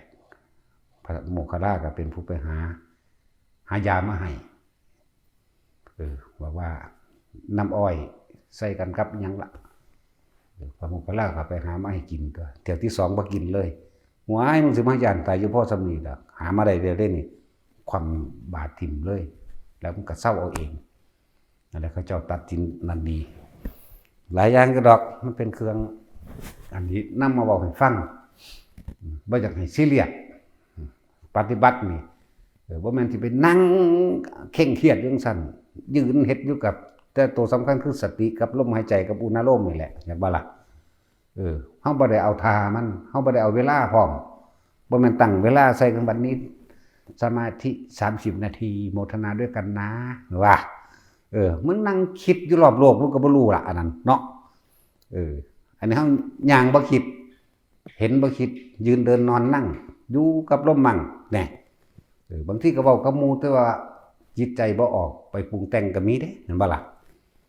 บอกกับหมู่อยู่กูทรงชาญเบานี่ก็ต่างกันเด้ล่ะสบายๆว่าพวกเฮาฝึกสบายคือผู้ใดมาฝึกเป็นแล้วไปเฮ็ดเอาเองนี่เวลาทำรวมกิจกรรมสังฆกรรมกันนี่อันนี้แหละก็มีเท่านี้นึงมีแต่ยามมื้อแลงนี่ส่วนยามมื้อเช้าก็ท่าจะกินข้าวก็หนีไปเวียกมันหูจักเวียกบ่เนาะพวกนั้นพวกคนนั้นบ้านนอกนั้นเขารู้จักคำว่าเวียกบ่วะเนาะรู้จักคำว่าเวียกไหมเวียกหมายถึงงานใครงานมันเด้อเฮ็ดเวียกทำงานภาษาไทยวรรณคำมันนี่ไทยแท้เด้สิบอกให้เด้อภาษานี่ไทยแปลว่าหยังแปลว่าอิสระมาจากไสมาจากพุทธะแปลว่าอิสระแปลว่ารู้ตื่นแล้วไทยจริงๆนะพุทธกับไทยขึ้นเดียวกันใช่บ่ล่ะมันเว้าคักๆคนภาษาเฮาคักเดี๋ยวพระพุทธเจ้าก็เลยเนาะแต่ว่าบ่มีหลักฐานนะเพราะมันเกิดนานแล้วมีแต่พยานหลักฐานถูกต้องได้แล้วมันนานอะไรว่าไปฝึกเล่นไปแหละสิไปซีเรียสอีหยังกับมันคนปฏิบัติธรรมก็ต้องก็ว่าซั่นเอิ้นว่า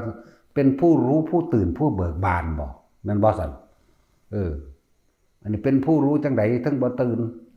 เนาะ บ่เป็นปากบานเด้ ผู้รู้ผู้ตื่นผู้ปากบานไปหาเว้าขี้คุยโอ้แว่ทั้งนั้นทั้งนี้เนาะมันว่าซั่นไปหาสอนผู้อื่นแต่ว่าบ่สอนเจ้าของ ผู้รู้ผู้ตื่นผู้ปากบานพวกจังซั่นเด้ออยากจะเว้าบัดเขาติดขัดปัญหามากันตอบเขาบ่ได้แต่ของบ่เคยเป็นเนาะอ่านมาเว้าอันนั้นเฮาบ่เข้าป่าเด้เอาเถอะนะผ่านประสบการณ์ป่าว่าสิรู้เรื่องออกมาไปก็ดีเพราะตอนเข้าไปนี่เงียบ วังเว้งโวเวเขาหันมึงเอาเถอะนาไปก็เลยอยู่ผู้เดียวเว้ยตั้งแต่เสียงปวกโคซันมันคลาโว้ยความคิดมันหอดใจแล้วนั่นมันสั่นดอกเนาะผีพวกบางชนิดมันขึ้นกกใหม่เด้โดยเฉพาะอีหยังที่กกบักเหลื่อมนั่นน่ะพวกนี้มากินได้เปลือกบักเหลื่อมเปลือกต้นมันน่ะนะจักว่าล่ะเต็มอยู่นั่นน่ะถ้ายางเข้าไปใกล้มันสั่นหัวติอันขี้มันน่ะคูลงมานั่นธรรมดาขนลุกหยาบขึ้นแล้วเห็นว่าซั่นมันคิดมันก็ขนลุกคนตัวของเฮาบ่ได้ออกจากลมหายใจนึงบ่ได้ออกจากจุดอุณโลมหรืออาการปิติจุดใดจุดหนึ่งที่เฮาตั้งไว้เลี้ยวเบิ่งก็บ่มีหยังเบิ่งความคิดก็เลี้ยวเบิ่งได้ล่ะจักว่าสัญชาตญาณว่าสัญชาตญาณก็มาจากสัญญาความจำได้ไม่รู้ที่มันเคยผ่านมาหรือสัญชาตญาณญาณมาจากคำว่าญาณนะสัญชาติมาจากสัญญานั่นแหละจักว่านั่นความรู้โดยสัญญาคำว่าสัญชาตญาณขู่โคประมาณก็เหลียวเบิ่งซื่อก็บ่ได้คิดหยังเลยล่ะเท่านั้นแหละความรู้โดยสัญญาที่มีมาแล้วในการก่อนเรียกว่าสัญชาตญาณสัญชาตญาณะสั่นตัวที่มันติดมาก่อนเขาเกิดผลตัวพวกจังสิเห็นบ่ล่ะนั่นแหละบัดนี้เสียงนกห้อง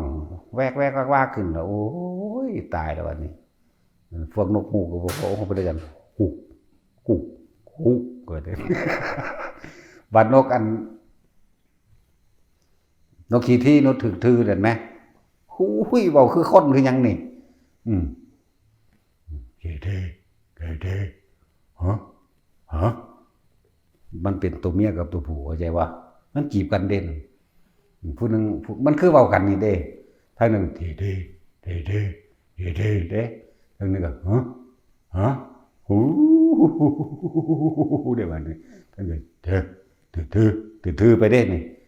โอ้ธรรมดาเด้อหำหดเบิดแล้วแม่มึงบัดนี้คือสัตว์ออกเงียบดาวก็เลยเนาะผู้คิดมันก็ย่านตัวนี่แล้วเสียงนกกี่ทีเคยเห็นบ่พวกเจ้าเคยเห็นตัวเตือบ่แท็กซี่ฮู้จักบ่ซ้ำกับตารุ่นพี่อ่ะพี่มันกับตารุ่นใหญ่เติบอยู่เด้บ่ธรรมดาเด้จะเทียบใส่เบิดแล้วโอ้จะเทียบหาแมงยังดอกมีผู้ใดไปเห็นมันง่ายๆได้นกพวกนี้ขนาดอยู่กลางเว้นเฮามันก็บ่ได้ย่านเฮาเนาะมันบ่ได้จับกงไม้สูงเด้มันบินก็บินบ่ไกลเด้ตกตูมพุ่นฟงพุ่นเลยพุ่นเด้บินก็บินอยู่เด้เวลามันขึ้นกงไม้ก็บ่มันบินขึ้นเลยเด้มันค่อยๆขึ้นจากเนี่ยมันมาทางดินนี่แหละเฮานั่งอยู่ห่มไม้ทึบๆโดดตึกของคนอยู่ผู้เดียวเงียบๆมันดังแห้งคือยังได้อีหยังกระสังดังบักแห้งดังตึกขึ้นไปหน้าไม้กองลงบัดลงเลยอันนี้กลางเว้นมันมานอนจากวันนี้จากมันกินกลางคืนหรือกลางเว้นแล้วก็เห็นซักหน้าไม้โกงลงเอาหัวหมูลงหมูลงในอกมันน่ะมันนอนก็เลี้ยวเบิ่งอยู่ตอนมันห้องมันจังหูจักว่ามันเป็นนกทื่อหรือนกขี้ที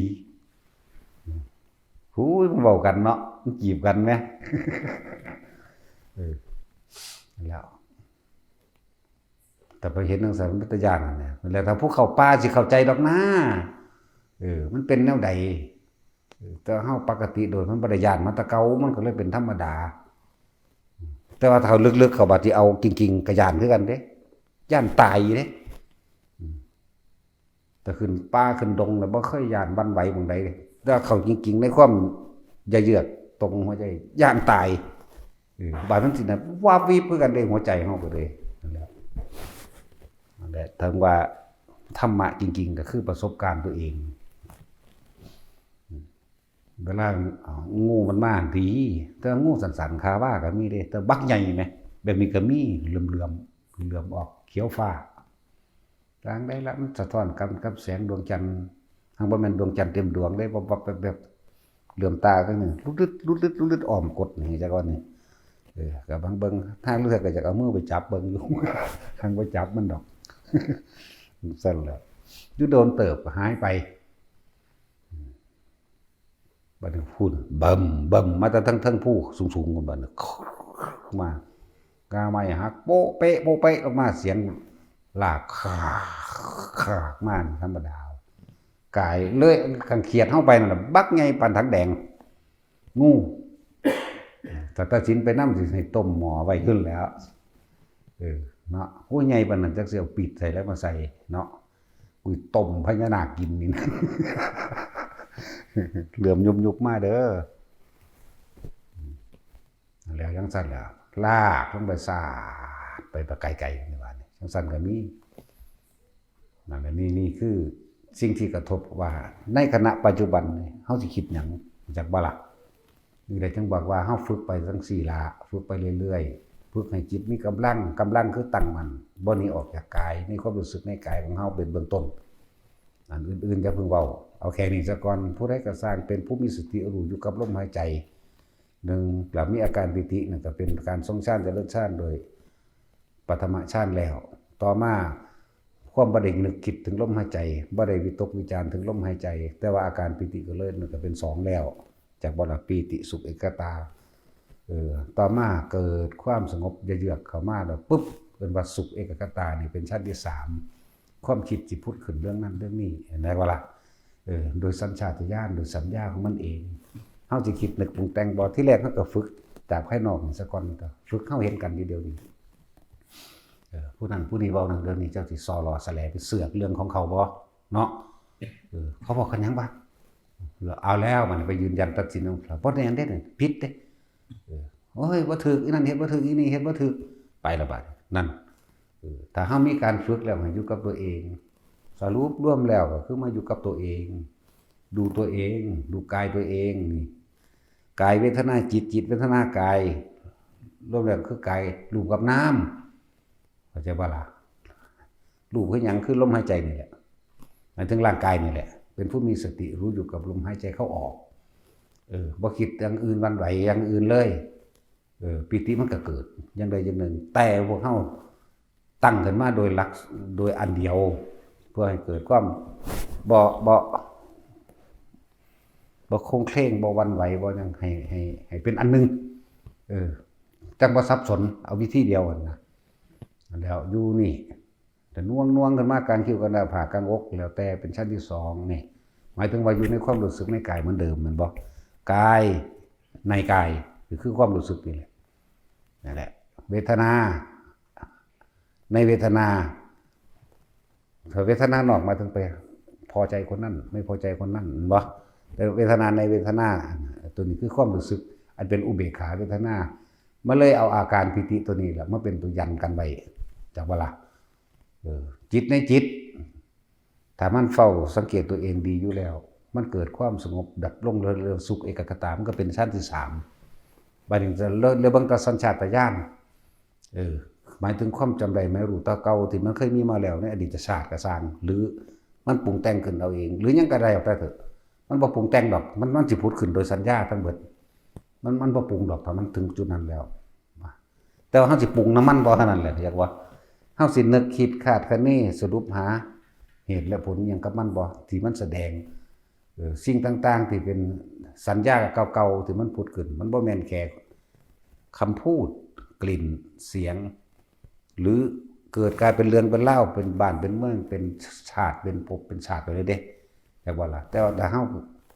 มีความมั่นคงตั้งมั่นดีแล้วเฮาสิเป็นผู้เบิ่งมันซื่อๆรู้เฉยๆเห็นเฉยๆได้ยินเฉยๆเราไม่มีในสิ่งที่เห็นเข้าใจว่าเนี่ยบ่ไปมีอารมณ์รวมบ่ไปคิดรวมในสิ่งที่เห็นในสิ่งที่ยินในสิ่งที่ได้กลิ่นจากว่าล่ะเหมือนกับที่ว่าเสียงต่างๆที่มันเกิดขึ้นนั่นแหละเสียงนกมันฮูกนี่นกหยังงอไปเลยเด้คิดไปเลยเด้ยินซื่อๆว่าต้องไปหาซื่อว่าบ่ต้องไปสรุปว่านกหยังนกฮูกหรือนกเข้าว่าจังว่านี่จังซั่นแล้วก็คงยินซื่อๆนี่เคยได้ก็เสียงเด็กน้อยไห้แว่ๆขึ้นมานี่โอ้ยธรรมดาบ่ ขนลุกขึ้นมาซื่อๆนะธรรมดาพอตั้งๆที่เฮาอยู่ในตนเองแท้ๆนี่ขนลุกก็ยังแทรกซ้อนได้แทรกซ้อนจนขนหัวสังหลังหมดเลยทั้งๆที่บ่มีผมจักว่าหลัง แต่ว่ามันก็บ่ได้หวั่นไหวดอกมันเป็นของมันเองซื่อๆโดยสัญชาตญาณเหมือนกันแล้วก็ห้างยางมืนลมนะบ่มีแนวขว้าก็ขว้าไปซื่อๆนี่แหละเห็นบ่ห้างยางไปตามทางลงๆแปลนๆอาจจะเป็นฝนตกเนาะขี้ตมลื่นไหลดินเหนียวนี่มืนลมขว้าไปเลยเด้จักขว้าเอาหยังทั้งๆที่มันบ่มีนั่นละเอิ้นว่าสัญชาตญาณจังซั่นก็มีอันนั้นเป็นสัญชาตญาณแต่สิให้เฮาตกใจบ่ตกใจบ่ตกใจบ่ตื่นเป็นสัญชาตญาณจักว่าล่ะจังซั่นแหละหลายอะไรอย่างผู้ใดฝึกตนเองได้แล้วก็สิรู้ในผู้นั้นเองนั่นแหละเสียงแปลกประหลาดสัตว์ประหลาดปรากฏเกิดขึ้นลูกไฟดวงสีแดงเป็นคือไฟอีหลีเลยเป็นคือไฟที่เขาจุดเฮ็ดเป็นก้อนกลมๆใส่กับบั้นคือเอาน้ำมันใส่ก็มีลอยไปลอยมาอยู่ต่อหน้าต่อตาเฮานี่วูบเข้ามาก็มีพุ่งออกไปก็มีวูบวาบวูบวาบหมุนวนอ้อมเฮาก็มีสารพัดเด้บ่แม่นมานั่งอักลากอยู่นี่สิให้เห็นคือเฮามันบ่แม่นเด้ไปผู้เดียวแต่จักฮู้หั่นแม่นว่าซั่นนั่งอักลากอยู่นี่ก็คือบ่เห็นบางคนกูก็บวชเหมือนกันนั่นแหละทำไมกูไม่รู้หาแม่มึงบอกมึงนอนแต่อยู่ในห้อง กูไปทั้งไม่เนาะแต่ของบ่ไปปฏิบัติแต่ของบ่ออกป่าออกดงเอาเองแต่ของบ่กล้าแม่นว่าซั่นหลายแบบหลายอย่างเยอะกว่านั้นอีกคนบักใหญ่4ว่า5ว่ามันก็ยังขึ้นลุกขึ้นจากน้ำบึ้มขึ้นมาก็ธรรมดาหาลังบ่งเสียงมีแต่น้ำเด้เฮานั่งอยู่ฟังน้ำจังซี่เสียงกุๆๆปุ้มขึ้นมาเด้ธรรมดาบ่ขนาดมันมืดแต่เห็นได้ใช่บ่ล่ะก็บ่มีอีหยังขึ้นมาจากน้ำแต่ที่จริงเฮาบ่สนใจดอกแต่มันตุ้มตัวตาหน้าก็เบิ่งซื่อๆเด้ล่ะก็น้ำฟงอีหลีเด้พวกเจ้านั่นก็ฟงขึ้นมาอีหลีนี่แหละหังบ่มีอีหยังขึ้นมาเฮ็ดน่ะก็นั่งเบิ่งซื่อๆนี่แหละก็บ่ได้สนใจเลยยามเช้าก็บ่ได้สนใจธรรมดาเฮ็ดอยู่จังซั่นล่ะห่างแต่กันรำคาญข้าวชานแมงเลยจบจักว่าล่ะเอาสมาทาน